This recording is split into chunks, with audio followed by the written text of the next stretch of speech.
والسلام على رسوله الكريم وعلى آله وصحبه أجمعين وعلى من تبعهم بإحسان إلى يوم الدين أما بعد.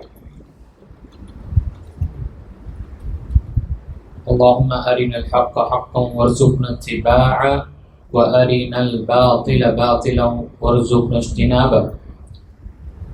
பிடித்துக்குரிய பெரியோர்களே, வாலிபர்களே மற்றும் பிடித்துக்குரிய தாய்மார்களே, சகோதரர்களே, அல்லாஹ்வின் மாபெரும் கிருபை நம்ம இந்த பள்ளியில் தொடர்ச்சியாக துருசுல் முஹிம்மா லிஅம்மத்தில் உம்மா, ஒவ்வொரு முஸ்லிமாக இருக்கக்கூடிய ஆண் பெண் மீது கடுமையான விஷயங்களை அறிந்து கொள்ளக்கூடிய பாடங்கள் புத்தகத்திலிருந்து நாம அமர்வுகளை நாம் பார்த்து கொண்டிருக்கோம். இது 9வது ஒரு அமர்வாக இருக்கு. இதுவரை அல்ஹம்துலில்லாஹ் நாம் நம்முடைய தொழுகையில் அதிகமாக ஓதப்படக்கூடிய சூறாக்களுடைய விளக்கமும், பிறகு ஈமானின் அடிப்படை 6 அடிப்படைகளும், அதே போல இஸ்லாத்தின் 5 அடிப்படைகளும், அதே போன்று தௌஹீத் அதனுடைய வகை எவ்வளவு முக்கியத்துவமானதும், அதற்கு எதிர்மறையாக இருக்கக்கூடிய இணை வைத்தல், ஷிர்க் எவ்வளவு மாபாதக செயல் என்ற அனைத்து விஷயங்களையும் நாம் அறிந்தோம். இந்த விஷயங்கள் அறிவது என்பது ஒவ்வொரு முஸ்லிம் மீது கடமை, என் மீதும் கடமை, கேட்கக்கூடிய அனைவர்கள் மீது கடமை. முஸ்லிமாக இருக்கின்றோம் நாம் என்றால் இந்த அனைத்து விஷயங்களையும் அறிந்திருக்க வேண்டும். ஏன்னா இது முதல் விஷயம், நம்முடைய மார்க்கத்தை சார்ந்த விஷயம்.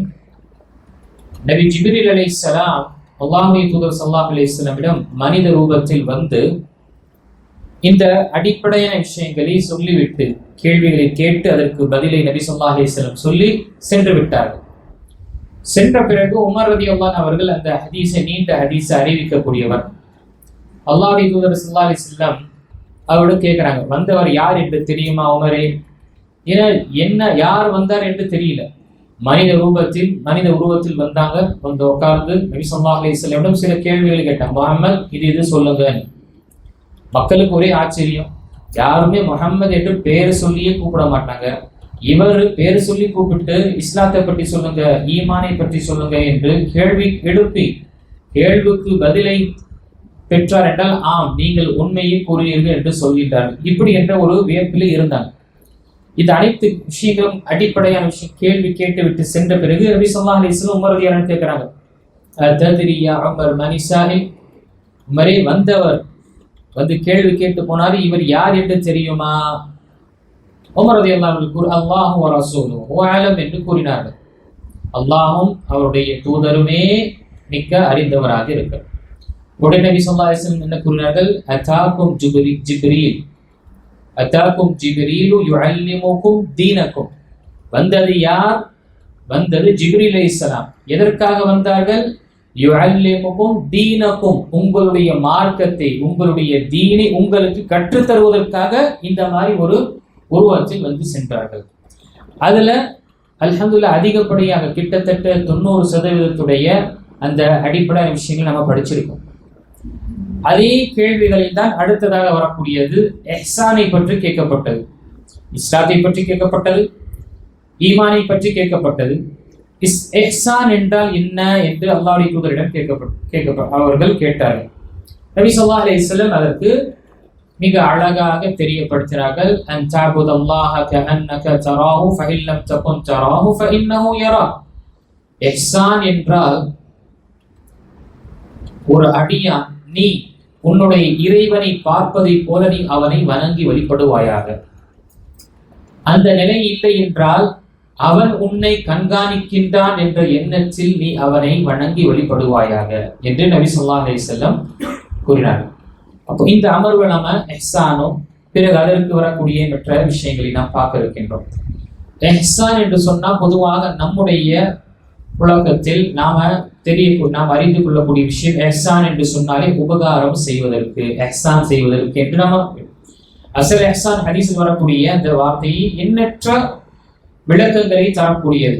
அதில் ஒன்று இங்கு அல் இஹ்சான் என்று சொல்லக்கூடிய விஷயம், எந்த ஒரு அமலை செய்தாலும் அல்லாஹ்வை வணங்கப்படக்கூடிய அனைத்து இபாதத்துகளும், அல்லாஹ்வுடைய கட்டளை நிறைவேற்றக்கூடிய அனைத்து கடமைகளும், அல்லாஹு தஆலா நமக்கு என்று ஆக்கிய ஃபராயிதுகளும் அனைத்துமே அழகான, நிறைவான, பரிபூர்ணமாக செய்வதற்கு தான் இஹ்சான் என்று சொல்வது. எக்ஸல் லெவல்ல செய்யக்கூடிய அமலுக்கு இஹ்சான் என்று சொல்லப்படும். எந்த ஒரு விஷயம் இறைவனுக்கு கொடுக்கக்கூடிய உரிமையில் அதை அழகாக பரிபூர்ணமாக நாம் அதை செய்வது, அதற்கு அந்த காரியத்திற்கு இஹ்சானாக இவர் செய்தார். அதே போல படைப்பினங்களுக்கு கொடுக்கக்கூடிய உரிமைகள், ஒரு சராசரி மனிதன் என்ற அடிப்படையில் இன்னொரு சக மனிதர்களுக்கு கொடுக்கக்கூடிய உரிமைகள், அவர் அதை முழுமையாக நிறைவாக நிறைவேற்றுகின்றார் என்றால் அவர் உபகாரம் செய்தார்.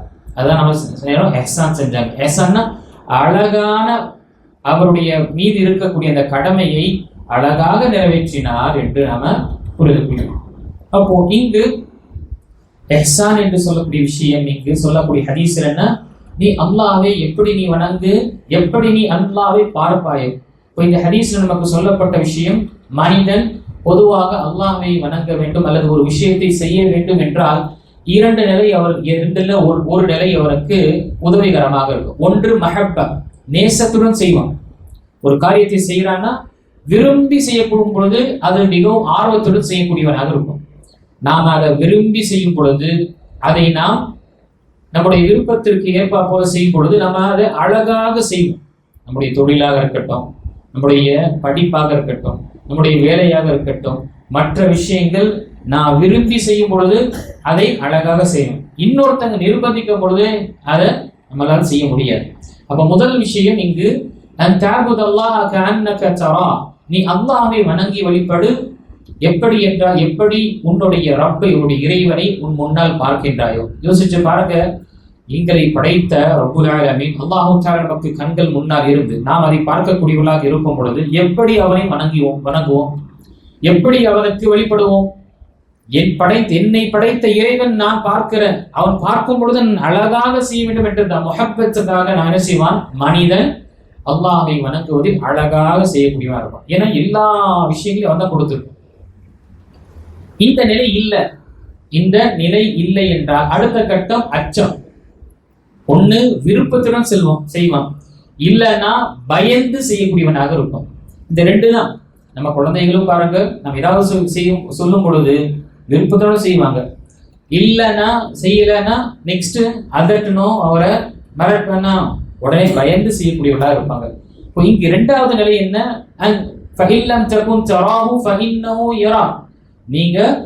நீ அல்லாஹு தஆலா இந்த நிலை உனக்கு வரவில்லை, அல்லாஹை பார்ப்பது போல உனக்கு அந்த உணர்வோ அந்த நிலை இல்லை என்றால் அடுத்த கட்டம் என்ன?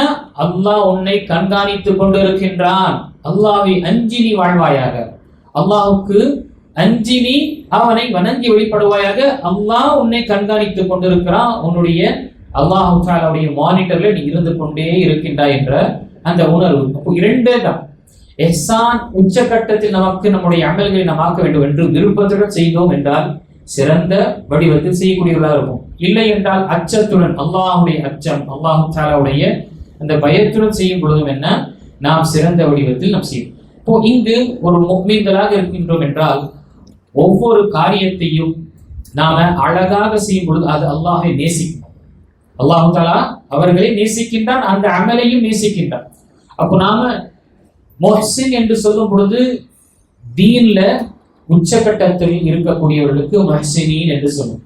மார்க்கத்துடைய படித்தரம் பார்க்கும் பொழுது 3 படித்தரம், 3 லெவல் இருக்கு.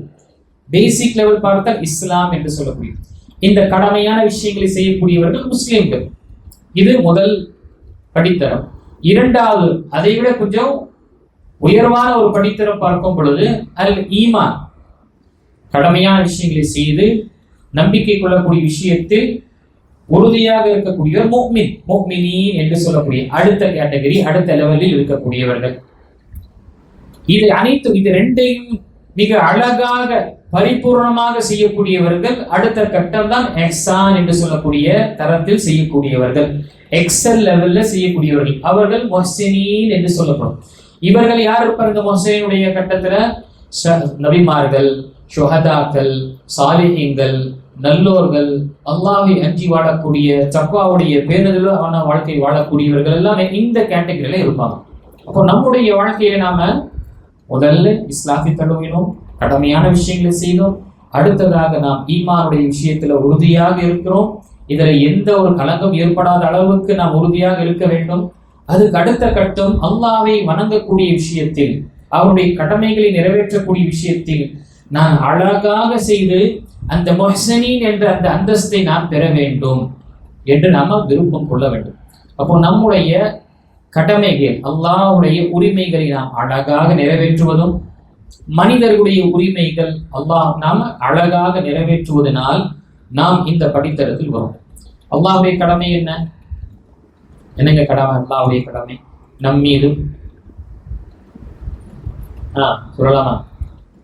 அல்லாஹ்வுடைய கடமை நம் மீது நம்ம சொல்றோமா? குழந்தைய கடமை இருக்குங்க, பெற்றோருடைய கடமைகள் இருக்கு என்று சொல்றோம்.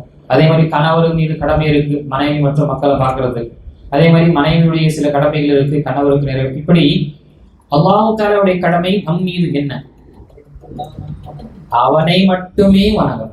அல்லாஹ்வுடைய தூதர் ஸல்லல்லாஹு அலைஹி வஸல்லம் முஆத் பின் ஜபல் ரலியல்லாஹு ஒரு வாட்டி அழைத்து கேட்கிறாங்க. முஆத் என்று அழைக்கும் பொழுது உடனே நபி ஸல்லல்லாஹு அலைஹி வஸல்லம் பின்னாடி ஒட்டகத்தில் உட்கார்ந்து கொண்டு இருக்கிறாங்க. அல்லாஹ்வுடைய தூதரை நான் ஆஜராக இருக்கிறேன், சொல்லுங்க என்ன? திரும்பவும் கொஞ்சம் மௌனமாக இருக்கிறாங்க. நபி ஸல்லல்லாஹு அலைஹி வஸல்லம் உடனே திரும்ப முஆத் என்று அழைக்கிறாங்க. உடனே அல்லாஹ்வுடைய தூதரை நான் கேட்கிறேன், நீங்க சொல்லுங்க, உங்க பின்னாடி தான் இருக்கிறேன். 3 தடவை சொல்லிவிட்டு நபி ஸல்லல்லாஹு அலைஹி வஸல்லம் கேட்டார்கள், அத்ததரி மா ஹக்குல்லாஹி அலல் அபீத் வமா ஹக்குல் இபாதி அலல்லாஹ்? என்ன முஆத், உனக்கு தெரியுமா அல்லாஹ்வுடைய உரிமை அடியார்கள் மீது என்னவென்று? அதே போல அடியார்களுடைய உரிமை அல்லாஹ் மீது என்னவென்று தெரியுமா? அவர்களுக்கு தெரியாவிட்டால் அல்லாஹு வ ரசூலுஹு ஆலம் என்று சொல்வார்கள். அல்லாஹ்வுடைய தூதர் அறிந்தவர். உடனே நபி ஸல்லல்லாஹு அலைஹி வஸல்லம் கூறினார்கள், ஹக்குல்லாஹி அலல் அபீத், அல்லாஹ்வுடைய உரிமை அடியார்கள் மீது, அந்த கடமை நிறைவேற்ற அடியார்கள் மீது என்ன? அன் தஅபுதூஹு வ லா துஷ்ரிகு பிஹி ஷைஆ, அல்லாஹ்வையே வணங்க வேண்டும், அவனுக்கு இணை கற்பிக்க கூடாது. இது அல்லாஹ்வுடைய உரிமை அடியார்கள் மீது கடமையாக இருக்கு, அதை நிறைவேற்றுவது. சரி, அதற்கு பிறகு அடியார்களுடைய உரிமை அல்லாஹ் மீது என்ன இருக்கின்றது என்று பார்க்கும் பொழுது அல்லாஹ் தஆலா அந்த ஹதீஸ் நபி ஸல்லல்லாஹு அலைஹி வஸல்லம் கூறினார்கள், யாரெல்லாம் அல்லாஹ்வையே வணங்கி அவனுக்கு இணை கற்பிப்பது இல்லையோ, அவனுக்கு ஷிர்க் செய்வது இல்லையோ, அல்லாஹ் அவர்களை தண்டிக்க மாட்டான். அல்லாஹ்வே தன் மீது என்ன செய்து கொண்டான்? கடமையாக்கி கொண்டான். அல்லாஹ் மீது எந்த ஒரு விஷயம் கடமை கிடையாது. ஆனா அல்லாஹ்வே தன் மீது என்ன செய்கின்றான்? சில விஷயங்களை கடமையாக்கி கொள்கின்றான். அப்போ அல்லாஹ் முதல் உரிமை, நாம் அல்லாஹ்வுடைய உரிமைகளை நாம் நிறைவேற்றும் பொழுது, அழகான முறையில் அவனை வணங்கி வழிபடும் பொழுது, நாம் உச்சகட்டத்தில் இஹ்சான் என்று சொல்லக்கூடிய இந்த உச்சகட்டத்தில் நாம் அவருடைய முழுமையான உரிமைகளை நிறைவேற்றினோம். அடுத்ததாக நம் மீது சிலருடைய கடமைகள் நம் மீது இருக்கு, சிலருடைய உரிமைகள். அதுல அல்லாஹ்வுடைய தூதர் ஸல்லல்லாஹு அலைஹி வஸல்லம் உரிமை. அடுத்ததாக மனிதர்களிலே நாம் பார்க்கும் பொழுது அல்லாஹ்வுடைய தூதர் ஸல்லல்லாஹு அலைஹி வஸல்லம் உரிமை நம் மீது, அந்த கடமை நிறைவேற்றணும். அடுத்ததாக நம்முடைய பெற்றோர், நம்முடைய குடும்பம், உற்றார் உறவினர்கள், நம்முடைய சகோதரர்கள், அதே போல முஸ்லிம்களாக இருக்கக்கூடியவர்கள், முஸ்லிம் அல்லாதவருடைய உரிமைகளும் நம் மீது இருக்கு. அநியாயமாக யாரையும் சிரமப்படுத்துவது என்பது இந்த மார்க்கம் அனுமதிக்கவில்லை. அப்படி இருக்கும் பொழுது எப்படி இந்த இஸ்லாத்தை ஏற்றுக்கொண்டவர், இந்த இஸ்லாத்தை அழகாக புரிந்தவர் ஒரு மனிதனை அநியாயமாக கொள்ள முடியும்? அது சாத்தியமே கிடையாது. ஆகையால் தான் இந்த தீவிரவாதத்துடைய விஷயத்திற்கும் இஸ்லாத்திற்கும் எந்த ஒரு தொடர்பும் கிடையாது. ஒரு முஸ்லீமாக இருக்கட்டும், முஸ்லீம் அல்லாதவன் இருக்கட்டும், அவனுடைய உயிர் உடைமை, அவனுடைய கண்ணியம் பாதுகாக்கப்பட்டது. அதை நாம சேதப்படுத்தக்கூடாது. அப்படி இருக்கும் பொழுது எப்படி சாத்தியமாகும் இந்த இஸ்லாம் அல்லது இஸ்லாத்தை ஏற்றுக்கொண்டவர்கள் அநியாயமாக மக்களை கொலை செய்வதோ அல்லது ஆங்காங்கே குண்டு வைத்து வெடிக்கக்கூடிய விஷயத்தில் இது சாத்தியமே கிடையாது. அப்படி செய்யக்கூடிய முஸ்லீமாக இருக்க மாட்டான். இஸ்லாத்தில் அதற்கு அனுமதி கிடையாது. ஒரு ஒப்பந்தம் செய்யப்பட்ட ஒரு முஸ்லீம் அல்லாத ஒருவரை கொன்றான் என்றால் ஒரு முஸ்லிம் சொர்க்கத்துடைய வாடையும் நுகர மாட்டான் என்று நபி ஸல்லல்லாஹு அலைஹி வஸல்லம் ஹதீஸ்கள் வருகின்றது. அப்போ இங்கு எல்லாருடைய நம் மீது உரிமை இருக்கு. பெற்றோருடைய உரிமை, நபி ஸல்லல்லாஹு அலைஹி வஸல்லம் உரிமை நாம் பார்த்தோம். அல்லாஹ்வுடைய என்ன சொன்னாங்களோ அதை நிறைவேற்றணும். எதை கொண்டு தடுத்தார்களோ அதிலிருந்து நாம் தடுத்துக் கொள்ள வேண்டும். அல்லாஹ்வை வணங்க வேண்டும் என்றால் அப்படியே எப்படி அவர்கள் வணங்கி வெளிப்பட்டார்களோ அதே போன்று நாம் வணங்க வேண்டும். அவர்கள் சொன்ன அனைத்து செய்தியும் உண்மை என்று அவர்கள் அந்த நம்மை ஏற்றுக்கொள்ள வேண்டும். அவர்களுடைய கண்ணியத்தை பாதுகாக்க வேண்டும். அவருடைய சுன்னாவை நாம் பின்பற்ற வேண்டும். இது அவர்களுக்கு கொடுக்கக்கூடிய உரிமை. பெற்றோர்கள் பார்க்கும் பொழுது அவர்களுடைய பணிவிடை செய்து அவர்களிடமிருந்து துஆவை பெற்றுக்கொள்ள வேண்டும். என் நேரத்திலும் அவர்களுக்கு சிரமம் ஏற்படுத்தக்கூடாது. என்னால் அவர்களுக்கு பணிவிடை செய்து சந்தோஷம் ஏற்படுத்தி சொர்க்கத்தை பெற்றுக் கொள்வதற்காக அல்லாஹ் எனக்கு சில விஷயங்கள் கடமையாக்கி இருக்கின்றான். அதை நான் பயன்படுத்திக் கொள்ள வேண்டும். இல்லை என்றால் 2 பெற்றோர்கள் அடைந்து அல்லது ஒருவர் அடைந்து முதிய வயது அடைந்த பிறகு இவன் அவர்களுக்கு உபகாரம் அவர்களுக்கு பணிவிடை செய்து கடமையான இந்த டியூட்டியை செய்யாம அவர்கள் கடந்தார் என்றால் இவன் மீது அல்லாஹ் தஆலா உடைய சாபம் உண்டாகட்டும் என்று ஜிப்ரீல் அலைஹிஸ்ஸலாம் பத்வா செய்த அந்த ஹதீஸ் நமக்கு தெரியும். இப்படி என்று நம்முடைய குடும்பம், நம்முடைய குழந்தைகள், மனைவி, மக்கள், நம்முடைய உறவினர்கள் இவர்களுக்கு உரிமைகள் நம் மீது இருக்கு. இதெல்லாம் நாம நிறைவேற்றினோம் என்றால் அழகான முறையில அவரவருடைய உரிமையை நாம் கொடுத்தோம் என்றால் நாம் இஹ்சானுடைய கட்டத்துல இருக்கிறோம். நாம் முஹ்ஸினீன்கள். அல்லாஹ் தஆலா இந்த முஹ்ஸினீன்களை ரொம்ப நேசிக்கிறான். அவனுடைய பிரத்யேகமான சுப்ஹானல்லாஹ் அல்லாஹ் தஆலாவுடைய உதவி பிரத்யேகமாக வரும். ஸ்பெஷல் அல்லாஹ் தஆலாவுடைய உதவி முஹ்ஸினீன்களுக்கு இருக்கு. அல்லாஹ்வுடைய திருமறையில இந்த முஹ்ஸினீன்களை பற்றி அல்லாஹ் தஆலா தெரியப்படுத்தியிருக்கின்றான். வல்லாஹு யுஹிப்புல் முஹ்ஸினீன். அல்லாஹ் தஆலா முஹ்ஸினீன்களை நேசிக்கின்றான். இன்னல்லாஹ யுஹிப்புல் முஹ்ஸினீன். நிச்சயமாக அல்லாஹ் தஆலா சிறந்த முறையில் செய்யக்கூடிய அந்த அடியார்களை நேசிக்கின்றான். அதே போல அல்லாஹ் தஆலா இன்னல்லாஹ மஅல்லதீன தகவ் வல்லதீன ஹும் முஹ்ஸினூன். நிச்சயமாக அல்லாஹ் தஆலா இறையச்சம் உள்ள தக்வா உள்ள அடியார்களுடன் அல்லாஹ்வுடைய உதவி இருக்கின்றது. அதே போல முஹ்ஸினீன்களாக இருக்கக்கூடிய அனைத்து காரியங்களையும் அழகாக செய்யக்கூடியவர்களுடன் அல்லாஹ் தஆலா இருக்கின்றான். அவருடைய உதவி இருக்கின்றது. அவன் பக்கபலமாக இருப்பான். அவன் சுப்ஹானல்லாஹ் அவருடைய அனைத்து காரியங்களையும் பொறுப்பெடுத்துக் கொள்வான். இப்படி அல்லாஹ்வே நம்முடைய அனைத்து விஷயங்களை பொறுப்பெடுத்துக் கொள்ளும் பொழுது நமக்கு என்ன அச்சம் என்ற உலகத்தில் நமக்கு இந்த விஷயத்தில் இந்த கட்டம் நாம் அடைய வேண்டும் என்றால் எல்லா காரியங்களையும் அழகாக நாம் செய்ய வேண்டும், நிறைவாக செய்ய வேண்டும்.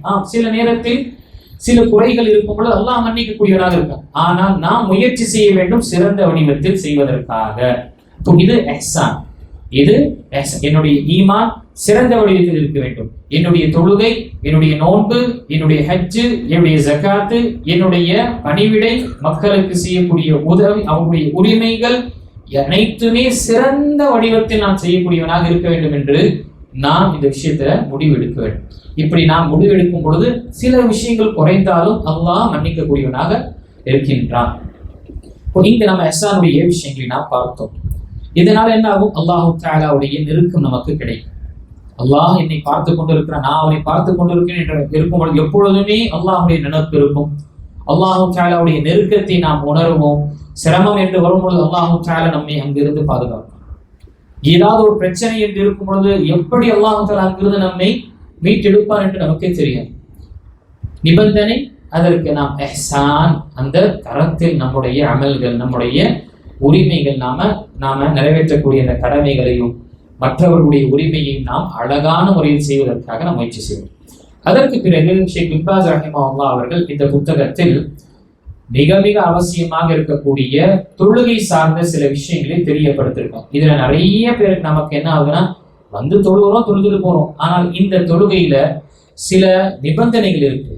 இந்த நிபந்தனை இருந்தால்தான் நம்முடைய தொழுகை ஏற்றுக்கொள்ளப்படும். அதே மாதிரி சில அடிப்படையான விஷயங்கள் இருக்கு, சில சுப்ஹானல்லாஹ் சில வாஜிபுகள் இருக்கு. இதெல்லாம் இருந்தால்தான் நம்முடைய தொழுகை முழுமையாக ஆகும். இல்லை என்றால் அது குறைவு ஏற்படும் என்ற விஷயங்கள் பொதுவாக தெரிவது கிடையாது. நான் தொழுதுட்டு போறேன், தொழுகை நேரம் வந்துடுச்சு, அதுவும் என்ன நான் சொல்லக்கூடிய யாரு தொழுகைக்காக வரக்கூடிய முஃமின்களாக இருக்கக்கூடியவர்களுக்கு தொழுக வேண்டும், தொழுதுட்டு போறேன். ஆனா அதனுடைய கடமைகள் என்ன, அதனுடைய அடிப்படை என்ன, என்னென்ன அவசியமானது, எது மிஸ் ஆனா என் தொழுகை பாழாகிவிடும், எது மிஸ் ஆனா என்னுடைய தொழுகையில குறைவு ஏற்படும் என்று தெரியல. எப்பொழுது சஜ்தத்து சஹூ செய்யணும், மறதிக்கான சஜிதா எப்போ செய்ய வேண்டும் என்று தெரியாத நிலையில் இருக்கும். இது யாருக்கு? தொழுகை வரக்கூடிய முஃமின்களுக்கும் முஃமினாக்களுக்கும். தொழுகையே தொழாதவர்களுடைய நிலை என்ன? அல்லாஹ் பாதுகாக்க வேண்டும். அவர்களுடைய நிலை அல்லாஹ் தஆலா இஸ்லாத்தை விட்டு வெளியேறக்கூடிய நிலையும் அவர்கள் இருப்பார்கள். ஏனென்றால் தொழாதவனுக்கு யார் தொழுகையே தொழகவில்லையோ அவருடைய வாழ்க்கையில என்ன சுப்ஹானல்லாஹ், இந்த தொழுகை தான் இஸ்லாத்திற்கும் குஃப்ருக்கும் என்ன பிரித்து காண்பிக்கக்கூடிய ஒரு தன்மை. தொழுகை இருந்தால் அவர் முஸ்லிம், தொழுகை இல்லை என்றால் அவர் முஸ்லிம் கிடையாது. இங்கு இந்த தொழுகையுடைய விஷயங்கள் நாம அவசியமாக சில விஷயங்கள் நாம் அறிந்து கொள்ள வேண்டும். தொழுகையுடைய விஷயங்கள் சீர்படுத்தணும் என்றால் மற்ற எல்லா அமல்களுடைய விஷயங்கள் சீராகும். இங்கு இந்த அமர்வுல 6வது பாடமாக ஷேக் ரஹிமஹுல்லாஹ் நமக்கு ஷுரூத்து ஸலா, தொழுகையுடைய நிபந்தனைகள். பொதுவாக கணித்துக்குரிய பெரியோர்களே, தாய்மார்களே, மார்க்க சட்டங்கள்ல நிறைய சட்டங்கள் நமக்கு, அது நம்முடைய தொழுகை, நோன்பு, ஹஜ், ஜகாத், நிகா, தலாக், ஹுலா, வாரிசு சொத்து விஷயங்கள், அதே போல மற்ற வியாபாரங்கள், இப்படி என்ற அனைத்திற்கும் சில நிபந்தனைகள் இருக்கு, சில கண்டிஷன். இந்த கண்டிஷன்ல இருந்தா இது ஆகுமானதாகும், இது ஏற்றுக்கொள்ளப்படும். அப்போ இப்படி வரக்கூடிய நிபந்தனைகள் என்று வந்தாலே அது எப்பொழுது இருக்கணும்? ஒரு காரியம், ஒரு இபாதத் செய்வதற்கு முன்னால் இருக்கும். ஒரு இபாதத் செய்வதற்கு முன்னால், இப்போ எடுத்துக்காட்ட நான் தொழுக வேண்டும் என்றால் தொழுகைக்கு முன்னால் இருப்பது அது கண்டிஷன், அது நிபந்தனை. அது இல்லைன்னா தொழுகை கிடையாது. நம்ம அதை பார்க்கும்போது இன்ஷா அல்லாஹ். அதே போல நிக்காவுக்கு என்று ஒரு கண்டிஷன் இருக்கு.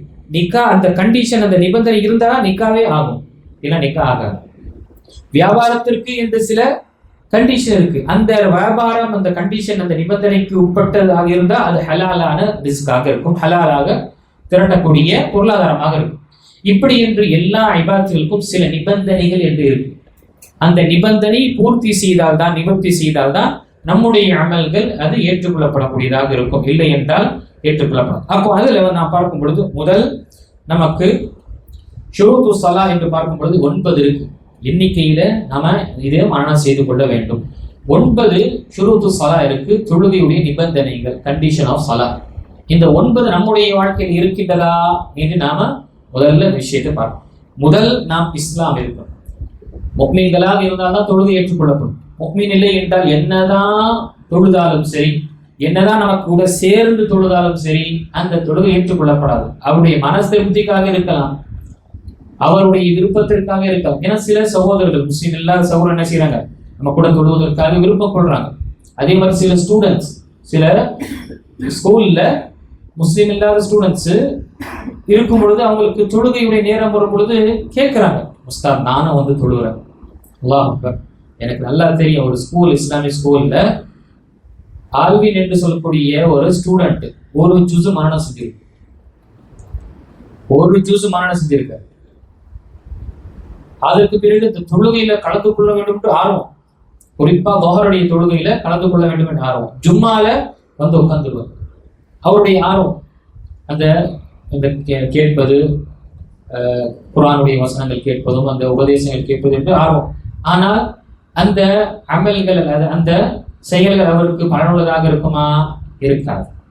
அவருக்கு ஹிதாயத்திற்காக துவா செய்யலாம், அல்லது அவருடைய அந்த முன்னெடுப்பும், அவருடைய அந்த விருப்பம் அல்லாஹ் தஆலா அவருக்கு ஹிதாயத்துடைய வாசல்களை திறக்கலாம். ஆனால் அவருக்கு அது பிரயோஜனமா இருக்குமா? இருக்காது. அப்ப முதல் விஷயம் ஈமான் இருக்கும். இஸ்லாம் இல்லாமல், ஈமான் இல்லாமல் என்ன அந்த தொழுகையை ஏற்றுக்கொள்ளப்படாது. 2வது பார்க்கும் பொழுது ஆக்கில், புத்தி சுவாதம் இருக்க வேண்டும். புத்தி சுவாதம் வந்து நிலையாக இருக்க வேண்டும். சிறு குழந்தைகள் அவங்களுக்கு தொழுகையே கிடையாது. அதே போல சில அறிவு குன்று இருக்கக்கூடியவர்கள், அப்நார்மலாக இருக்கக்கூடியவர்கள், அவர்கள் மீதும் கடமை கிடையாது. அவருடைய தொழுகை என்ன, அது ஏற்றுக்கொள்ளப்படாது. அவர்கள் அவங்களுடைய என்ன தொழுதாலும் சரி, அல்லாஹ் தஆலா அவங்களுடைய விஷயத்துல அது எந்த ஒரு பிரோஜனம். ஆனா அவருடைய விஷயத்திலும் அவருடைய அதனால் அல்லாஹ் தஆலா இதையும் மீறி அவன் செய்ததற்காக அல்லாஹ் தஆலா அவருடைய ரஹ்மத்து, அவருடைய அருளை அவன் காண்பிக்கலாம். 2. 3வது பார்க்கும் பொழுது பிரித்து பார்க்கக்கூடிய, தமீஸ் என்று சொல்லக்கூடிய பிரித்து, நல்லது கெட்டது, எது அசுத்தம் எது சுத்தம் என்று அறியும். சிறு குழந்தைகள் நமக்கு பார்க்கணும், 7 வயசுக்குள்ள பார்க்கும்போது அவங்களுக்கு அசுத்தம் சுத்தம் என்று தெரியாது. சுத்தத்தை எடுத்துக்கொள்ள மாட்டாங்க, சிறுநீருக்கு போவாங்க, சுத்தப்படுத்தாம வந்துடுவாங்க, விளையாடுவாங்க. அது சுத்தம் அசுத்தம் என்று எதுவும் பார்க்கணும். அதே போல நல்லது எது கெட்டது என்று தெரியாது. அப்படிப்பட்ட நிலையிலும் என்ன அவங்களுக்கு மீது கடமை கிடையாது. இதுவும் என்ன 3வது விஷயமாக இருக்கு. அதே போல 4வது தூய்மை அடைய வேண்டும். 2 தொடுக்கு, பெரு தொடுக்கு மற்றும் சிறு தொடுக்கு, 2த்திலும் தூய்மை உடன் இருக்க வேண்டும். அதே போல நாம சுத்தமாக இருக்க வேண்டும். குளிப்பு கடமை ஆயிடுச்சுன்னா தொழுகை தொழுக முடியாது. இல்லாமல் தொழுகையை நாம் தொழ முடியாது. அப்போ நாம தொழுகைக்காக 2 தூய்மையும், பெரும் தொடுக்கும் அதே போல சிறு தொடுக்கு, 2த்திலும் என்ன நாம சுத்தமானவர்களாக இருக்கணும். அப்போ நம்முடைய தொழுகைக்கு குறிப்பாக தூய்மை என்பது ரொம்ப ரொம்ப அவசியமாக இருக்கின்றது. அங்க தூய்மை என்று நம்ம சொல்வோம். நாம ஒதுவுடைய நிலையில் இருக்கணும். அதே போல நம்முடைய உடல் ரீதியாகவும் மற்ற ரீதியாகவும் நம்ம சுத்தமாக இருக்க வேண்டும். இதுவும் என்ன நிபந்தனையாக இருக்கு. இல்லாமல் இன்னல்லாஹ லா யக்பலு ஸலாத் இதா அஹதஸ أو إذا حدث حتى يتوضأ أو كما قال عليه الصلاة والسلام. الله تعالى அடியானுடைய தொழுகை அதுவரை குறித்த அடியானுடைய தொழுகை அதுவரை ஏற்றுக்கொள்வதில்லை எதுவரை அவன் செய்து கொள்ளவில்லையோ. அப்போ ஒதுவுடன் நாம இருக்க வேண்டும். இதுவும் ரொம்ப ரொம்ப அவசியம். நமக்கு படுக்கையில் இருக்கிறாங்க, அவங்களால செய்ய முடியாத சூழ்நிலை இருந்தா செய்ய வைக்கலாம், இல்ல தயங்கக்கூடிய நிலையும் செய்யலாம். அதுவும் அதே போல படுக்கையில் இருக்கிறாங்க, சுத்தமுடைய விஷயங்கள் அவங்களால முடிந்த அளவுக்கு சுத்தம் செய்வாங்க, அதற்கு மீறியும் அவங்களோட அதே நிலையில் தொழலாம். இதெல்லாம் என்ன விதிவிலக்கு. இவர்களுடைய நிலையில என்ன விதிவிலக்காக இருக்கு. இல்லைன்னா அசல் தூய்மையுடன் இருக்க வேண்டும். இவர்களுக்கு இத மாதிரி சில சந்தர்ப்பங்களில் சில சூழ்நிலைகள் வரும் பொழுது அல்லாஹ் தஆலா அந்த விஷயத்தை மன்னிக்கக்கூடியவராக இருக்கு. ஆனால் தொழுகை சுயநலவு இருக்கும் வரை தொழுகை கடமையானது. படுக்கையிலும் உணர்வு இருக்கு, சுயநலம் இருக்கின்றால் நாம் தொழுவது என்பது நம் மீது கடமையாக இருக்கின்றது. அதாவது நாம உடம்பு சரியில்லாதவர்கள், நோயாளிகளை சந்திக்க போகும் பொழுது அவர்களை பற்றி நலம் விசாரிக்கிறோம். ஆனால் என்ன செய்யறோம், தொழுகிற விஷயத்தை நம்ம மறந்துடுறோம். அவர்களுக்கு நல்லா விசாரிக்கிறோம், அவர்களுக்கு நல்ல வார்த்தையை தெரியப்படுத்தும். சில நேரத்துக்கு நாம துவா செய்து விட்டு வரோம், ஆறுதல் கொடுக்கிறோம். ஆனால் நம்ம என்ன செய்வது கிடையாது. இது சிந்திக்கக்கூடியது. தொழுகையுடைய விஷயத்தை நம்ம கேட்பது கிடையாது. அவருக்கு தெரியப்படுத்தும், தொழுகையெல்லாம் எப்படி போகுது, என்ன செய்யறாங்க, தொழுகை நம்ம மீது கடமை, ஃபரது மட்டும் தொழுதுக்குங்க, அதே நிலையில நீங்க இருந்து தொழுதுக்குங்க, அல்லாஹ் கடமையாக்கிய விஷயத்தில் அல்லாஹ் அவங்களுடைய விஷயத்தில் இலகுவாக்குவான் என்று அவர்களுக்கு தெரியப்படுத்துவது என்பது நமது கடமையாக. இல்லைன்னா அவங்களுடைய கூட இருக்கக்கூடியவர்களிடம் நாம இந்த விஷயத்தை தெரியப்படுத்த வேண்டும். மற்ற அவங்களுடைய உடல் ரீதியான விஷயத்திற்கு நாம கவலை கொள்ளக்கூடியவர்கள், அவருடைய மார்க்க ரீதியான விஷயத்திற்கு நினைவுபடுத்துவது என்பது நம் மீது கடமை. ஏன்னா அந்த சூழ்நிலை மறந்துடுவாங்க, அதை நாம நினைவுபடுத்த வேண்டும்.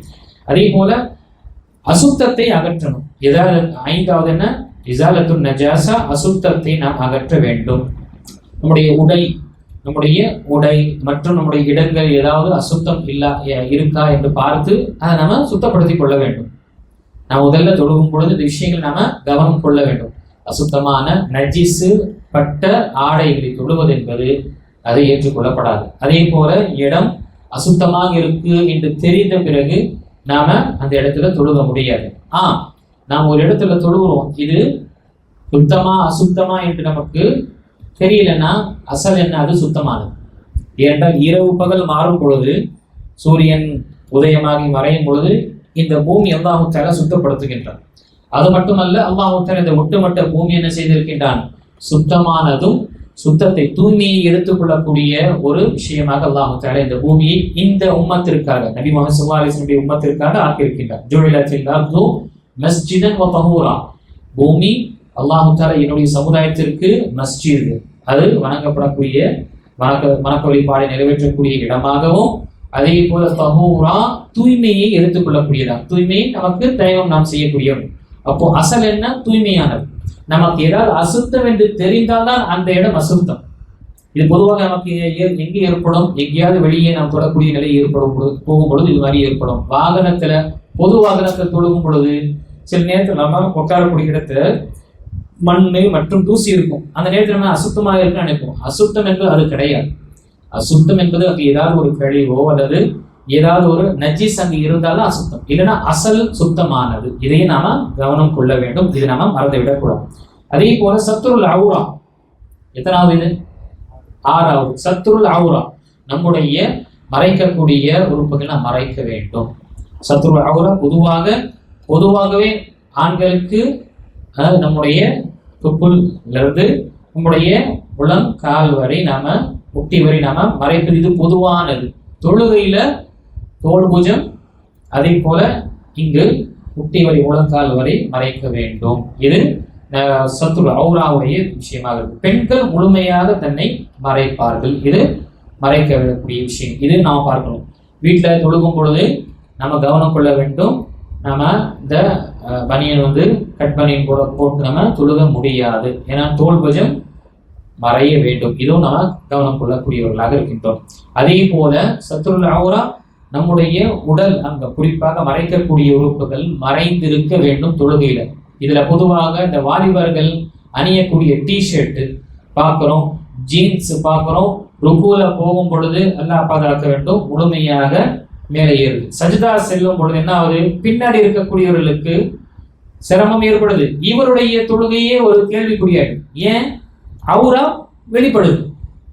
நம்ம உணர்வு பார்த்துருக்கோம். இது மாதிரி சில குட்டை என்னமான சொக்கா போடும் பொழுது என்ன ஆகுது? இது மாதிரி நிலை ஏற்படுகின்றது.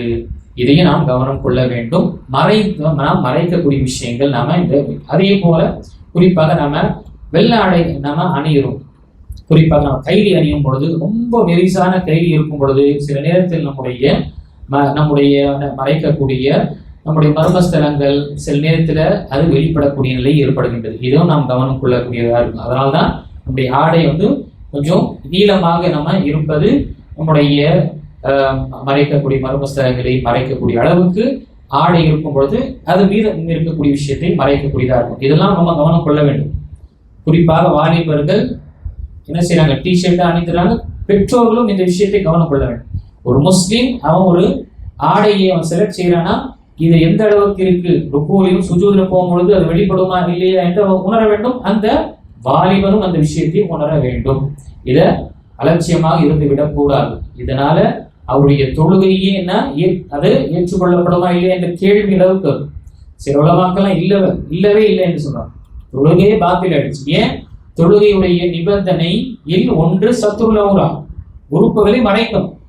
அது பகிரங்கமாக வெளிப்படும் பொழுது என்னாவது? அந்த தொழுகையே என்ன பாத்தில் ஆகின்றது. அந்த கண்டிஷனே இல்லைன்னா தொழுகையே இல்லை என்ற அளவுக்கு சொல்லக்கூடிய இதை நாம கவனம் கொள்ள வேண்டும். அதே போல துஹூலுல் வக்த் ஏழாவது நேரம் வரணும். தொழுகையினுடைய நேரம் வரணும். என்னுடைய அவசரத்துக்கு நான் முன்கூட்டியே தொழுது விட்டு செல்ல மாட்டேன். எடுத்துக்காட்டாக என்னுடைய பயணம் இருக்கு 5 மணிக்கு அல்லது ஒரு 4:30 இருக்கு. இங்குமே எனக்கு ஜமாத்தும் கிடைக்காது அல்லது வாய்ப்பே இருக்காது. எப்படியாவது அங்கே போகணும் என்று என்ன செய்யறோம்? நாம 4:30 மணிக்கு அல்லது அதுக்கு முன்னாடியே அதானுக்கு முன்னால் நேரம் வருவதற்கு முன்னாடி தொழுதுட்டு போறான்னா ஆகுமா? ஆகாது. நேரம் வரணும். அப்போ தொழுகையுடைய அந்தந்த தொழுகையின் நேரம் வந்த பிறகு நாம தொழுகலாம். பயணத்துல இருக்கிறோம். நபி ஸல்லல்லாஹு அலைஹி வஸல்லம் நமக்கு 2 தொழுகையை நாம இரண்டையும் சேர்த்து தொழுவதற்கு அனுமதி கொடுத்திருக்காங்க. ஆனா ஏதாவது ஒரு நேரம் வரணும். நான் என்ன செய்ய முடியாது? தொஹரையும் அசரையும் நான் ஃபஜர்ல தொழுக முடியாது. ஒண்ணு தொஹருடைய நேரம் வரணும் அல்லது அசருடைய நேரம் இருக்கும். அதே போல மக்ரிபையும் இஷாவையும் சேர்த்து தொழுவது என்பது அனுமதிக்கப்பட்ட மார்க்கம் என்றால் 2ல ஏதாவது ஒரு நேரம் வரணும். நான் அசர்லயே தொழுது விட்டு மக்ரிப் இஷா தொழுது விட்டு போறேன்னா ஆகுமா? ஆகாது. ஏனென்றால் 2 தொழுகையில எந்த ஒரு நேரம் வரல. அப்போ இங்க 7வது விஷயம் என்ன? தொழுகையுடைய நேரம் வர வேண்டும். தொழுகையுடைய நேரம் வர வேண்டும். தொழுகையுடைய நேரம் என்று பார்க்கும் பொழுது நம்முடைய நாட்டுல ஃபஜருடைய நேரத்துல மிக அரிதான பள்ளிவாசல்கள் தான் முதல் நேரத்தில் பாங்கு கொடுக்கக்கூடிய நிலை இருக்கு.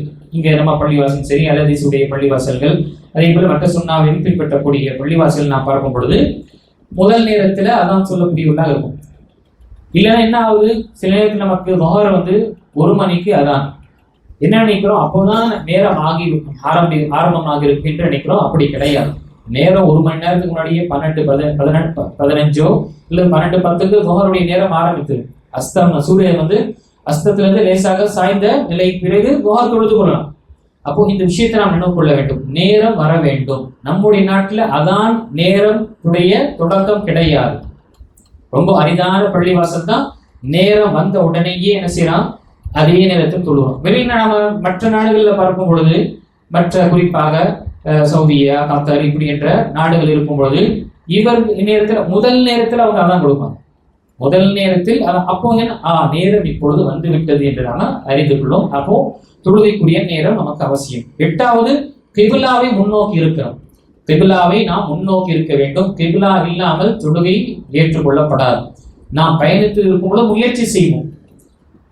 நம்மால் அந்த கிபிலாவை தேட முடியாது என்ற பட்சத்தில் இருக்கும் பொழுது நாம் எந்த திசையில் தொழுதாலும் அல்லாஹ் தஆலா ஏற்றுக்கொள்ளும். ஆனால் முதல் நம்ம தேடுதல் இருக்க வேண்டும். கிபிலா நமக்கு பொதுவாக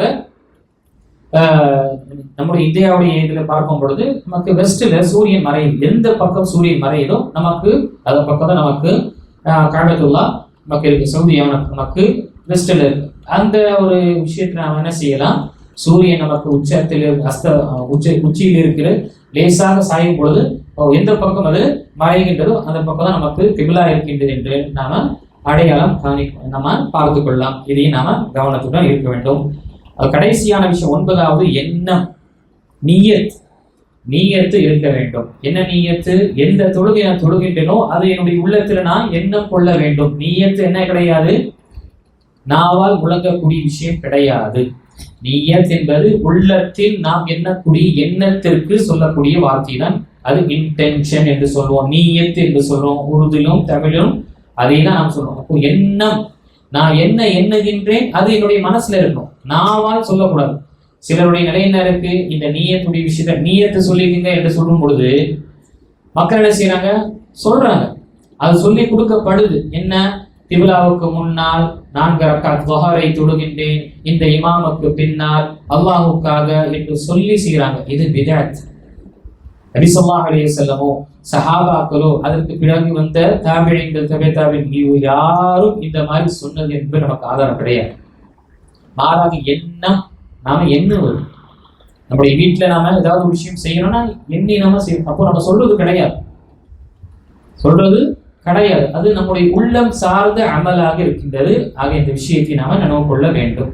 இப்போ நீயத்து எனக்கு ஒவ்வொரு தொழுகை நான் தொழுகிறேன்னா அந்த எண்ணம் நமக்கு இருக்கும். 9 விஷயம். 1 நமக்கு இஸ்லாம், 2வது அறிவு, 3வது நல்லது கெட்டது என்று பிரித்து பார்க்கக்கூடிய அந்த தமீஸ், 4வது அசுத்தத்தை அகற்றுவது. அசுத்தம் என்றால் தூய்மையாக நிலையில் இருப்பது, பெருந்துடுக்கு மற்றும் சிறுதுடுக்கிலிருந்து நாம தூய்மையாக இருப்பது. 5வது அசுத்தத்தை நாம அகற்றுவது. அசுத்தம் என்று சொன்னா நம்முடைய ஆடை, நம்முடைய இடத்துல இருக்கக்கூடிய அசுத்தங்கள், நஜிசுகளை. 6வது நம்முடைய உறுப்புகளை நாம் மறைப்பது, நம்முடைய மறைக்கக்கூடிய உடல் உறுப்புகளை நாம மறைப்பது. 7வது நமக்கு நேரம் வருவது. 8வது கிபிலாவை முன்னோக்குவது. 9வது எண்ணம் கொள்வது. இது தொழுகைக்கு முன்னால் இருக்கணும். நான் ஒரு தொழுகை தொழ போறேன்னா இதெல்லாம் என்னிடம் இருந்தால் என்னுடைய தொழுகை அடுத்த கட்டத்துல போகும், அது ஏற்றுக்கொள்ளப்படும். இதுல ஏதாவது ஒரு மிஸ் ஆனது என்றால் நம்முடைய தொழுகை என்ன, அது ஏற்றுக்கொள்ளப்படாது. இந்த விஷயத்தை நாம் கவனம் கொள்ள வேண்டும். விதிவிலக்கு, சில விதிவிலக்கு இருக்கு. அது சூழ்நிலைகளுடைய நிலை இருக்கும்போது விதிவிலக்கு என்ன, பொதுவானது என்ன, இங்க நமக்கு இந்த விஷயத்தை நாம் நினைவு கொள்ள வேண்டும். இதற்குரிய நிறைய ஹதீசுகள், நபி ஸல்லல்லாஹு அலைஹி வஸல்லம் ஹதீசுகள், நபி ஸல்லல்லாஹு அலைஹி சொன்ன விஷயங்கள் நிறைய இருக்கு. இது நாம ஒவ்வொரு விஷயத்திலும் இந்த புத்தகத்திலும் நல்ல அழகாக ஆதாரத்துடன் தெரியப்படுத்திருக்காங்க. இந்த 9 விஷயங்கள் சொன்னது, இந்த ஒவ்வொன்றுக்கும் ஆதாரங்கள் இருக்கு. நபி ஸல்லல்லாஹு அலைஹி வஸல்லம் இந்த விஷயத்தை தெரியப்படுத்தியிருக்கிறாங்க என்று ஒவ்வொன்றும் பதிவு செஞ்சிருக்கிறாங்க. இந்த புத்தகத்துல மிக அழகான புத்தகம், தமிழாக்கத்திலையும் இது இருக்கும். இதை நாம அறிந்து கொள்ள வேண்டும். இப்போ இதற்கு பிறகு நமக்கு தொழுகையுடைய அடிப்படைகள், தூண்கள் என்று சொல்லலாம். தொழுகைக்குள், இப்போ தொழுகைக்குள்ள நாம வரோம். தொழுகைக்கு வெளியே இருக்கக்கூடிய நிபந்தனைகள் நிறைவேற்றி விட்டோம். இப்போ நான் தொழுகும் பொழுது தொழுகைக்குள் அவசியமாக இருக்கக்கூடிய அடிப்படைகள், அர்கானு ஸலாத் என்று சொல்லுவோம், பில்லர்ஸ் ஆஃப் ஸலாத். அது தொழுகையின் தூண்கள், அடிப்படை. அது இல்லை என்றால் தொழுகையே அது கிடையாது, பாத்தில். இதுவும் நம்ம அறியணும். ஏன் இந்த விஷயங்கள் அறிய வேண்டும் கணித்துக்குரிய பெரியோர்களே? என்னுடைய தொழுகை நான் அறியாமல் நிராகரிக்கப்பட்டு இருக்கக்கூடாது. நான் என்னுடைய தொழுகை நான் தொழுகின்றேன் என்றால் நான் அந்த விஷயத்தை உணர்ந்து நான் தொழுக வேண்டும். இல்லைன்னா எத்தனையோ நாட்கள் நம்ம தொழுகிறோம், இது அவசியம் என்று தெரியாமல் நான் இவ்வளவு காலமாக தொழுது விட்டேன் என்ற ஒரு நமக்கு இந்த சிரமங்களோ அல்லது ஒரு மன உளைச்சல் நமக்கு வரப்படும். இங்கு அர்கானு ஸலாத் என்று அடிப்படை தொழுகையுடைய அடிப்படை என்று பார்க்கும் பொழுது 14 தொழுகையுடைய அடிப்படை நிபந்தனைகள் எத்தனை? 9 நிபந்தனை. நினைவு கொள்ளுங்க. சுப்ஹானல்லாஹ், சவுதியாலும் சரி மற்ற சிறு குழந்தைகளுக்கு நடத்தப்படும். அவங்களுக்கு மனப்பாடம் செய்து இதை மரணம் செய்து வைத்து அவங்களுக்கு விஷயத்தை நினைவுபடுத்தப்படும். இங்கு அர்கான் என்று பார்க்கும் பொழுது அடிப்படை 14. இதுல 5 நம்முடைய குறிப்பாக நாவால் சொல்லக்கூடிய விஷயம், மற்றது நம்முடைய செயல்களால் செய்யக்கூடிய விஷயங்கள். ஒன்று நாம் பார்க்கும் பொழுது அர்கானு ஸலாத் ஹிய அர்பஅத்து அஷர். ஒன்று அல் கியாம் மஅல் குத்ரா. முதல் விஷயம் தொழுகைக்குள்ள இப்ப நம்ம வரோம். தொழுகைக்காக நம்ம வரும் பொழுது என்னால் நிற்க முடியும் என்றால் நின்று தொழுகணும். என்னால் நிற்க முடியும் என்றால் நின்றுதான் தொழுகணும். நிற்க முடியும் என்று இருந்து நான் உட்கார்ந்து தொழுதேன்னா அந்த தொழுகையை ஏற்றுக்கொள்ளப்படாது. திரும்ப பதிவு செய்யறேன். அது கியாம மஅல் குத்ரா. எனக்கு சக்தி இருக்கு நிற்பதற்காக நின்று தொழுக முடியும் என்று இருந்தா நான் நின்றுதான் தொழுகணும். இல்லைன்னா அந்த தொழுகை என்ன ஏற்றுக்கொள்ளப்படாது. இந்த விஷயத்துல இதுவும் நாம் என்ன பதிவு செய்ய கடமைப்பட்டுள்ள முதிய வயது அல்லது உடம்பு குறிப்பாக கால் மூட்டு வலி இருக்கக்கூடியவர்கள் என்ன செய்யறாங்க? நாற்காலியை பயன்படுத்துறாங்க. வீட்டுல இருந்து நடந்து வருவாங்க. நாற்காலி இருக்குன்னா அங்க என்ன செய்யறாங்க? வந்து உட்கார்ந்துட்டு அல்லாஹ் அக்பர் என்று தக்பீர் கட்டுறாங்க. யோசிச்சு பாருங்க. நடக்க முடியுது, அங்க நடந்து வராரு, வந்து அவங்க நின்று தொழுக முடியல, உட்கார்ந்து தக்பீர தஹ்ரீமா ஆரம்பிக்கிறார். அதே தொழில் செய்ய வேண்டும் என்றால், வியாபாரம் செய்ய வேண்டும் என்றால், கல்லாவுக்கு முன்னாடி கேஷியருக்கு முன்னாடி என்ன செய்யறாங்க? நின்று நீண்ட நேரம் கூட நின்று செய்யறாரு. அப்படிப்பட்ட பெரியோர்கள், அப்படிப்பட்ட சுப்ஹானல்லாஹ் தொழுகையாளிகள் தன்னுடைய தொழுகையை பாழாக்கிறார். அப்ப அந்த நேரத்தில் என்ன செய்யணும்? பிரச்சனை உஸ்தாத், மூட்டு வலி இருக்கு உஸ்தாத், அல்லது பிரச்சனை எனக்கு சஜதா செய்ய முடியாது, அல்லது முதுகு வலி இருக்குன்னா எந்த விஷயத்திற்கு நமக்கு சிரமம் இருக்கோ அந்த விஷயம்தான் நமக்கு விதிவிலக்கு. எனக்கு மூட்டு வலி, எனக்கு சஜதா செய்ய முடியாது என்பதற்காக நான் தொடக்கத்திலிருந்தே நான் கீழே நாற்காலியில் உட்கார மாட்டேன். எனக்கு வெறும் சஜதா செய்வதற்கு சிரமம்னா சஜதா செய்வதற்கு மட்டும் அந்த நாற்காலி பயன்படுத்தும். மற்ற நேரத்துல கியாமிலும் சரி ருக்குலையும் சரி நான் நின்றுதான் செய்யணும். அதே என்னால் நிற்க முடியாது, 2 பேர் கொண்டு வராங்க, சுமையை கொண்டு அவங்க எடுத்து வராங்கன்னா அது அவர்களுக்கு அனுமதிக்கப்படும். ஒருத்தர் வீட்டுல இருந்து நடந்து வர்றாரு, தன்னுடைய வியாபாரத்திற்காக நின்று வேலை செய்யறாரு, ஆனா தொழுகைக்கு வரும்பொழுது நாற்காலி இருக்கு என்று வந்து உட்கார்றாருன்னா அவருடைய தொழுகை ஏற்றுக்கொள்ளப்படாது. ஏனென்றால் சக்தி இருந்தும் அவர் நின்று தொழுகவில்லை. இது ரொம்ப ரொம்ப கவனமாக நாம் இருக்க வேண்டும். நபி ஸல்லல்லாஹு அலைஹி வஸல்லம் ஹதீஸ்ல, புகாரில் வரக்கூடிய 757வது ஹதீஸ்ல, முஸ்லிம்ல வரக்கூடிய 397வது ஹதீஸ்ல நபி ஸல்லல்லாஹு அலைஹி வஸல்லம் கூறினாங்க, இதா கும்த இலா ஸலாத்தி ஃபகப்பிர். நீங்க தொழுகைக்காக நிற்கிறீர்கள் என்றால் இதா கும்த நீங்க அல்லாஹ் அக்பர் என்று சொல்லுங்க. அதற்கு பிறகு வரக்கூடிய ஹதீஸ்ல ஸல்லி காயிமன். இம்ரான் பின் ஹுசைன் என்ற ஒரு சஹாபி, அவருக்கு மூலம் இருந்தது. மூலம் நமக்கு தெரியும், என்ன உட்கார முடியாது. நபி ஸல்லல்லாஹு அலைஹி வஸல்லம் வந்து கேட்கிறாங்க எப்படி தொழுவது என்று. நபி ஸல்லல்லாஹு அலைஹி வஸல்லம் கூறினார்கள், ஸல்லி காயிமன், முடிந்தா நீ நின்று தொழு. ஃபஇல்லம் தஸ்ததி ஃபகாயிதன், நிற்க முடியாதுன்னா உட்கார்ந்து.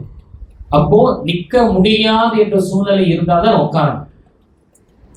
நிற்கக்கூடிய சக்தி இருக்குன்னா ஆமா நாம் நின்றுதான் தொழுக வேண்டும். நான் நாற்காலியை பயன்படுத்துறேன், எதுக்காக பயன்படுத்துறேன்னா எனக்கு சஜதா செய்யறதுக்கு சிரமமா இருக்கு, என்னால் ருக்கு செய்ய முடியாது. இப்படி இருந்தா என்னால் நிற்க முடியும்னா நின்றுதான் அல்லாஹ் அக்பர் என்று கட்டி நிற்கணும்.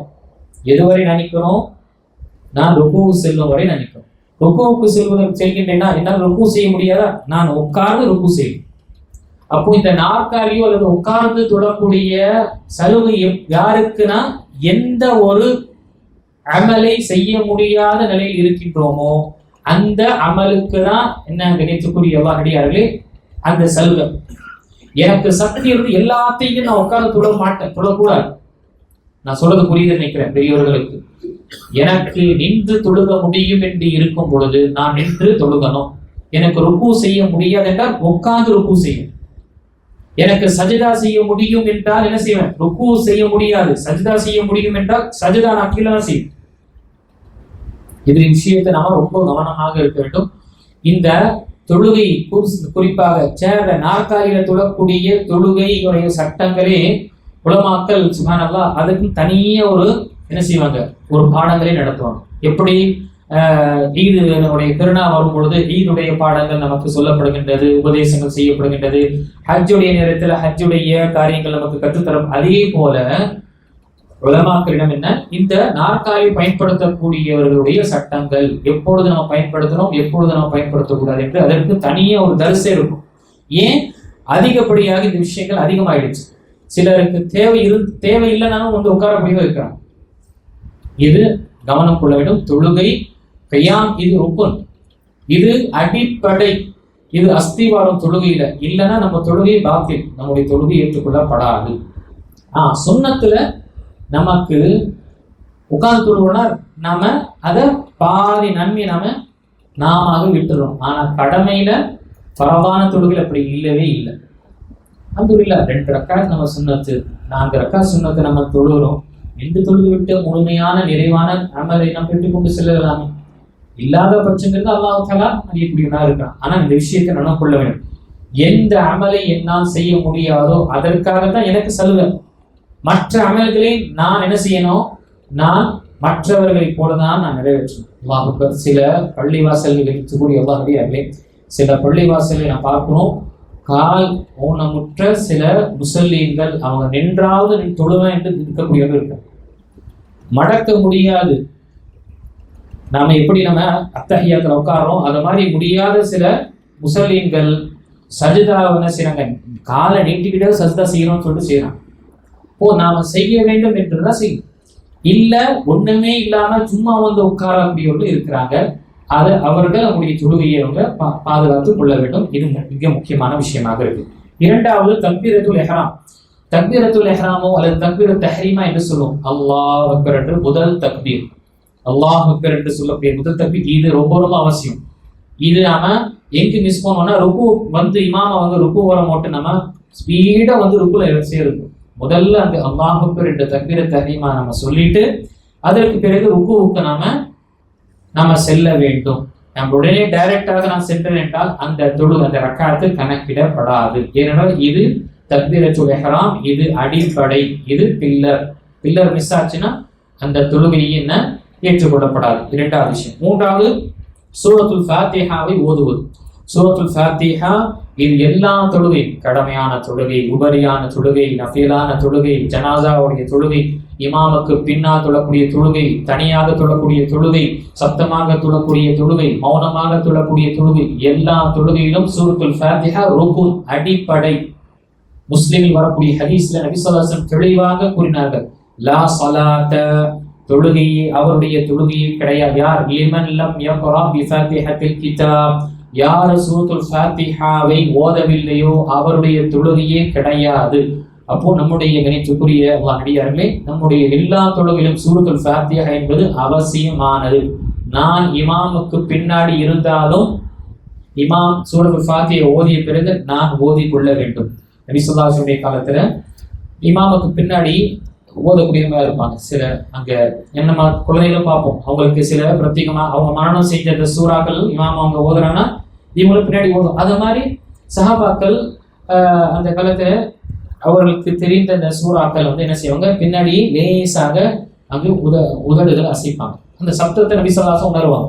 தொழுது முடித்த பிறகு நபி ஸல்லல்லாஹு அலைஹி வஸல்லம், என்னாச்சு மக்களுக்கு, எனக்கு பின்னால் நீங்க ஓதுகின்றீர்கள், அப்படி ஓதாதீங்க என்று சொல்லிவிட்டு, எல்லா பி உம்மில் கிதாப், நீங்க வெறும் சூரத்துல் ஃபாத்திஹா உம்முல் கிதாப் என்று சொல்லக்கூடிய குர்ஆனுடைய இந்த தாய் வசனம் என்ற அத்தியாயம் என்று சொல்லப்படக்கூடிய அதை தவிர என்று நபி ஸல்லல்லாஹு அலைஹி வஸல்லம் விதிவிலக்கு குறிப்பிட்டார். இந்த ஹதீஸ் அபூ தாவூதில் வரக்கூடிய சஹீஹான ஹதீஸ். அதனாலதான் உலமாக்கள் நமக்கு சூரத்துல் ஃபாத்திஹா எல்லா நிலையிலும் நான் கொடுக்க வேண்டும், ஓத வேண்டும் என்று கடமையாக இருக்கின்றது. இது எப்பொழுது நமக்கு இது விதிவிலக்கிறோம் என்றால், இமாமுடன் ருக்குல வந்து அடைகிறோம், இமாமுடன் ருக்குல வந்து அடைகின்றோம் என்றால் அந்த நேரத்தில் நமக்கு கியாம் கிடைக்கல. கியாம் என்றால் நிற்பது, அது கிடைக்காத சூழ்நிலையினால நமக்கு சூரத்துல் ஃபாத்திஹாவும் கிடையாது. சூரத்துல் ஃபாத்திஹா எப்பொழுது கடமை? கியாம் எனக்கு கிடைக்கின்றது, நிற்கக்கூடிய வாய்ப்பு எனக்கு இருக்குன்னா அதை ஓதணும். இல்ல என்றால் நான் ருக்குல வந்து அடைகிறேன்னா, இன்னொரு ஹதீஸ் அடிப்படையில் நபி ஸல்லல்லாஹு அலைஹி வஸல்லம் என்ன செஞ்சிருக்காங்க, நீங்க இமாம் எந்த நிலையில் இருக்கிறீங்களோ அவருடன் போய் சேர்ந்துருங்க என்று நபி ஸல்லல்லாஹு அலைஹி வஸல்லம் சொல்லிவிட்டு, விடுபட்டதை நீங்கள் பூர்த்தி செய்யுங்கள் பிறகு என்று நபி ஸல்லல்லாஹு அலைஹி வஸல்லம் கூறினார். அப்போ இமாம் எந்த நிலையில் வந்தாலும் நான் வந்து சேர வேண்டும். 2வது ரக்காத்து 3வது ரக்காத்திற்காக எழுதுக்கும் வரை நாம நின்று கூடாது. இதே நாம பார்க்கிறோம். முதல் ரக்காத்து சஜ்தால போயிட்டாரு, நாம வந்து நிக்கிறோம், சஃப்லேயே நின்றுட்டு இருக்கோம். எப்போ இமாம் அவங்க எழுந்து திரும்பவும் கியாமுக்கு வரும் வரை அப்படி நம்ம இருக்கக்கூடாது. நபி ஸல்லல்லாஹு அலைஹி வஸல்லம் சொன்னாங்க, கூறினார்கள், நீங்க இமாமை எந்த நிலையில அடைகிறீங்களோ நீங்க அவருடன் சேர்ந்து விடுங்க. எது விடுபட்டதோ அதுக்கு என்ன செய்யுங்க, அந்த விஷயத்திற்கு நீங்க நிவர்த்தி செய்து கொள்ளுங்க. பிறகு இமாம் சலாமுக்கு பிறகு நீங்க எழுந்து அதை பூர்த்தி செய்து கொள்ளுங்கள் என்று நபி ஸல்லல்லாஹு அலைஹி வஸல்லம் கூறினார். இதுவும் என்ன அவசியமான விஷயம். அப்போ இங்கு ருக்குல நமக்கு என்ன ஆகும், நமக்கு அந்த நேரம் கிடைக்காத பட்சத்துல அது விதிவிலக்காக ஆகும். எப்படி ஒரு மனிதனுக்கு ஒரு கை தான் இருக்கு, ஒது செய்வதற்காக வலது கை இல்லை, என்ன அவருக்கு வலது கையில ஒது செய்யணும்னு வந்துருச்சு இல்லை, ஏன்னா அவருக்கு கையே இல்லாதனால அந்த சட்டமே கிடையாது, வெறும் அவர் இடது கையில் தான் ஒது செய்வார். அதே போலதான் தொழுகையில வரக்கூடிய முஸல்லீன்கள் இமாம் ருக்குவை அடையும் பொழுது, அவர்கள் அடையும் பொழுது உடனடியாக ருக்குல சென்று விட்டார்கள் என்றால் அந்த ரக்அத்து கணக்கிடப்படும். அபூதாவுல வரக்கூடிய ஹதீஸ்ல மன் அத்ரக ருக்குஅன் ஃபகத் அத்ரக ரக்அ அவ் கமா قال அலைஹி ஸலாத்து வஸலாம், யார் ருக்குவை அடைந்து விட்டாரோ இமாமுடன் அவர் ரக்அத்தை அடைந்து விட்டார் என்ற ஹதீஸ்ல வருகின்றது. இது விதிவிலக்கு. இல்லைன்னா பொதுவாக சூரத்துல் ஃபாத்திஹா அவசியமானது. அதே போல ருக்கு செய்வதும் அவசியமானது. ருக்கு ரொம்ப ரொம்ப பிள்ளை, இது அடிப்படை ருக்கு நாம செய்வது. அதே போல 1 2 3 4 முடிஞ்சது. 5வது ருக்குவிலிருந்து நிமிர்ந்து நிற்பது. ருக்குவிலிருந்து நிமிர்ந்து நம்ம நிற்க வேண்டும். 1 கியாம் மால் குத்ரா, சக்தி இருந்து நமக்கு நிற்க வேண்டும். 2வது தக்பீரத்துல் இஹ்ராம், 3வது சூரத்துல் ஃபாத்திஹா, 4வது ருக்கு, 5வது ருக்குவிலிருந்து நிமிர்ந்து நிற்கணும். அவசரமாக நாம எழுந்து உடனே சஜிதாவுக்கு போயிடக்கூடாது. எழுந்து நாம சமி அல்லாஹ் லிமன் என்று சொல்ல பார்த்தீங்களா, அது நிமிர்ந்து நிற்கணும். நான் ருக்குவிலிருந்து என்னுடைய நிலை அசல் நிலையில நான் வந்து நிற்கணும். என்னுடைய உறுப்புகள்லாம் நேராக வந்து நிற்கக்கூடிய நிலையில் அதற்கு பிறகு நான் செல்ல வேண்டும். இது அவசியமானது. அதுக்கு அடுத்ததாக 7 உறுப்புகள் நான் சஜிதா செய்ய வேண்டும். 7 உறுப்புகளை கொண்டு நான் சஜிதா செய்ய வேண்டும். சஜிதால என்னுடைய 7 உறுப்புகளும் என்ன, பூமியில பட வேண்டும். 1 நெற்றியும் மூக்கும், 1 2 கரங்கள், நம்முடைய இந்த 2 கை மணிக்கட்டுவரை இருக்கக்கூடிய இந்த கை 2, இந்த 3 ஆயிடுச்சா. பிறகு நம்முடைய புலங்கால் 5, நம்முடைய விரல்களுடைய விரல் நுனிகள் நம்ம 7. அப்போ 7 உறுப்புகள் சஜிதால இருக்க வேண்டும். நாம மூக்க நம்ம உயர்த்தி கொண்டோ அல்லது நெற்றியை உயர்த்தி கொண்டோ அல்லது கைகளை நாம சரியாக வைக்காம இப்படி வைத்து கொண்டு என்ன நம்முடைய தொழுகை வந்து ஆகாது. இதெல்லாம் என்ன அடிப்படை, இதெல்லாம் அடிப்படையாக இருக்கின்றது. அடுத்ததாக சஜிதாவிலிருந்து எழுந்து உட்காருவது. சஜிதாவில் எழுந்துப்பதும் என்ன, இது ருக்குன். சஜிதா செஞ்சுட்டு உடனே நான் ருக்குனா நான் கியாமுக்காக வந்துட முடியாது. சஜிதாவை சென்று விட்டு திரும்பவும் வந்து உட்காரணும். அங்க நிமிர்ந்து நம்ம உட்கார வேண்டும். அடுத்ததாக 2 சஜிதாவுக்கு மத்தியில் நம்ம உட்காரணும். இதுவும் என்ன ருக்குனாக இருக்கு. அவசரமாக சஜிதா செய்வாங்க சில இடத்துல, இது என்ன நம்ம செய்யக்கூடாது. அதே போல எல்லா காரியங்கள் கியாமிலிருந்து கடைசி வரை சஜிதா வரை செய்யக்கூடிய அனைத்து காரியங்கள் நிதானமாக செய்யணும். அவசரமாக நாம செய்யக்கூடாது. அப்போ திருமிதியில் வரக்கூடிய ஒரு சம்பவம் பாருங்க. சுப்ஹானல்லாஹ், நபி ஸல்லல்லாஹு அலைஹி வஸல்லம் காலத்துல ஒரு சஹாபி, யோசிச்சு பாருங்க, இவ்வளவு தன்மைகள் இருந்தும் அவருடைய தொழுகை அவர் தொழுகவில்லை என்று நபி ஸல்லல்லாஹு அலைஹி வஸல்லம் சொல்றாங்க. திருமிதியில் வரக்கூடிய ஹதீஸ்ல சஹாபி வராங்க, வெளி ஊர்ல இருந்து வராங்க, நபி ஸல்லல்லாஹு அலைஹி வஸல்லம் சந்திக்கணும். பள்ளிவாசல் மஸ்ஜித் நபவிக்கு வராங்க. வந்து நபி ஸல்லல்லாஹு அலைஹி வஸல்லம் சந்திக்கணும் என்று உட்கார்ந்து இருக்கிறாங்க. நபி ஸல்லல்லாஹு இங்க தொழுது விட்டு அல்லாஹ்வுடைய தூதர் வந்து அஸ்ஸலாமு அலைக்கும் யா ரசூலல்லாஹ் என்று சொல்லும்போது அவங்க என்ன செய்றாங்க, வலைக்கும் அஸ்ஸலாம் என்று சொல்லிவிட்டு இர்ஜி ஃபஸல்லி ஃபஇன்னக லம் துஸல்லி, போங்க திரும்பி போங்க, போய் திரும்ப தொழுங்க, ஏன்னா நீங்க தொழுவ. யோசிச்சு பாருங்க, தெரியுது நபி ஸல்லல்லாஹு அலைஹி வஸல்லம் பார்த்திருக்காங்க, ஆனால் அவர்களை திரும்பவும் அனுப்புகின்றார்கள் தொழுகுமாறு. அவர்கள் எந்த விஷயம் சொல்லாம வந்து திரும்ப தொழுவாங்க. இரண்டாவது தடவை வந்து சலாம் சொல்லும் பொழுது நபி ஸல்லல்லாஹு அலைஹி வஸல்லம் பதில் கூறிவிட்டு திரும்பவும் போங்க, திரும்பவும் தொழுவுங்க, ஏனென்றால் நீங்கள் தொழுகவில்லை. 3 தடவை யோசிச்சு பாருங்க. ஒரு தடவை சொல்லும் பொழுதே நம்மை நாம சீர்படுத்திக் கொள்வோம், கொஞ்சம் நம்ம இன்னும் சிறந்த முறையில் நான் படிக்கணும் என்று ஆர்வம் வரும்.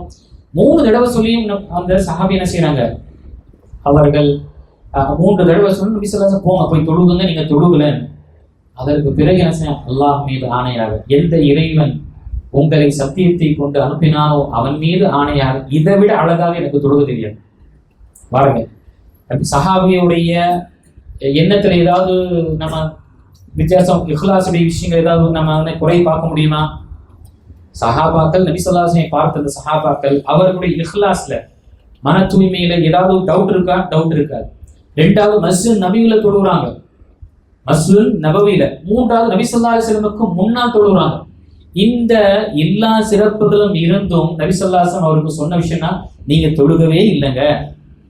அப்ப யோசிச்சு பாருங்க, ஏன் தொழுகை நம்முடைய தொழுகை? அப்ப நபி ஸல்லல்லாஹு அலைஹி வஸல்லம் கற்றுக் கொடுக்குறாங்க, நீங்க கியாம்ல இருக்கும் பொழுது நீங்க நிதானமாக இருங்க, பிறகு ருக்குவுக்கு போகும் பொழுது உங்களுடைய முதுகு நேராக இருக்க வேண்டும், பிறகு நீங்க நிதானமாக எழுதுங்க, சஜிதா போகும் பொழுது நீங்க முழுமையாக சஜிதா செய்யுங்க, 7 உறுப்புகள்ல சஜிதா செய்யுங்க, எழுந்து திரும்ப நிமிர்ந்து உட்காருங்க என்று இந்த சொன்ன எல்லா நிபந்தனைகளும் நபி ஸல்லல்லாஹு அலைஹி வஸல்லம் செய்றாங்க, அந்த சஹாபிகள் கற்றுத் தருகின்றார்கள்.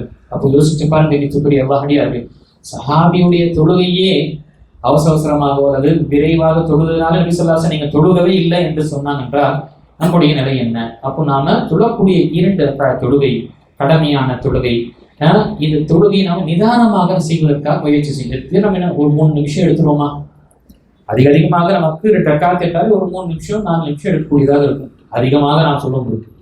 இப்போ இந்த விஷயத்தை நாம கவனம் கொள்ள வேண்டும், நிதானமாக நாம செய்ய வேண்டும், அவசரமாக செய்யக்கூடாது. அவசரமாக செய்யக்கூடியவன் தொழுகையுடைய திருடன் என்று நபி ஸல்லல்லாஹு அலைஹி வஸல்லம் தெரியப்படுத்தியிருக்காங்க.